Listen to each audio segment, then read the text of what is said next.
What if pumunta na kaya tayo ngayon sa police station? Sabihin na lang kaya natin doon yung totoo. Tanga ka ba? Binayaran na nga ni Daddy yung may-ari nitong resto bar para sirain yung CCTV footage at saka madali na yung investigasyon. Kaya safe na tayo, okay? Hindi naman ako magpapabugbog kay Daddy for nothing. Isip-isip ka nga. Ang sa akin lang naman, baka kung magsabi na tayo ng totoo, I don't want to hear your nonsense. Kung ayaw mo sumunod sa nanay ni Sheena, shut your mouth. Huwag na itong paligoy-ligoy pa. Alam kong ikaw sumabutahe sa scholar ng anak ko. Bakit talaga ngayon ginugulo mo na? Sheena, Violet. Si Vanji nga yung may sala. Ano? Ba't ka nakakaban? Dahil deserve mo yan! Ang gano'n! Ah! Kaya ka wala na!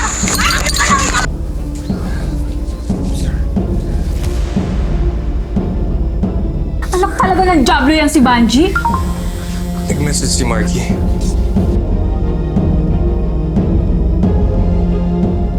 Mukhang babaliktad na siya kay Vanji ah. Gusto niya makipagkita.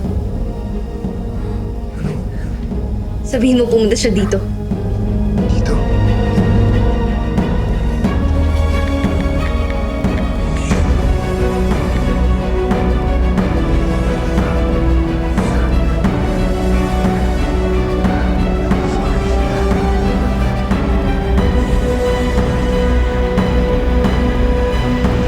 Hindi na malaga kung kanino namin nakuha yan. Kita naman sa video na wala kang kinalaman. Pero bakit hindi ka nagsumbong sa polis? Bakit hindi ka tumawag ng ambulansya? Sheena, I can explain. Alam mo naman na since grade school, magkaibigan na kami ni Vanji, di ba? Sorry kasi kinonsinti ko siya sa mga kagagahan niya. So kasi sumusobra na din kasi siya eh. Ano ang nangyari sa mama ko at kay Banji? Nagbanyo ako nung panahon na yun. Tapos pagkatapos kong magbanyo, nakita ko si Vanji sa parking lot. Nakita ko siya natatarantan, napapraning siya, parang nagpapanik. Sabi niya natulak niya yung mama mo. Dahil nagulat daw siya, pero sinabi ko i-report natin sa mga pulis or sa resto owner, pero ayaw niya eh. Ayaw niya kasi natatakot siya na baka makulong siya.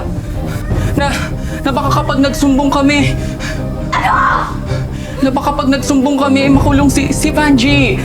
Siya rin yung sumabotahe sa scholarship grant application mo. Walang yaka! Walang yaka! Walang yaka! Walang yaka! Walang yaka!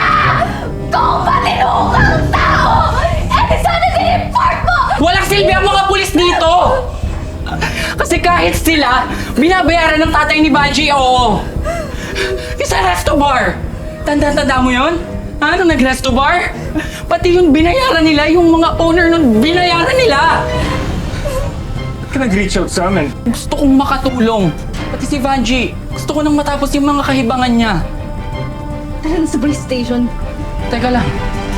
Mas maganda siguro kung mapapaamin natin siya mismo on video. Dylan, kilala ko yung best friend ko. At alam ko na obsessed siya sa'yo. May naisip akong paraan kung paano natin siya mapapaamin.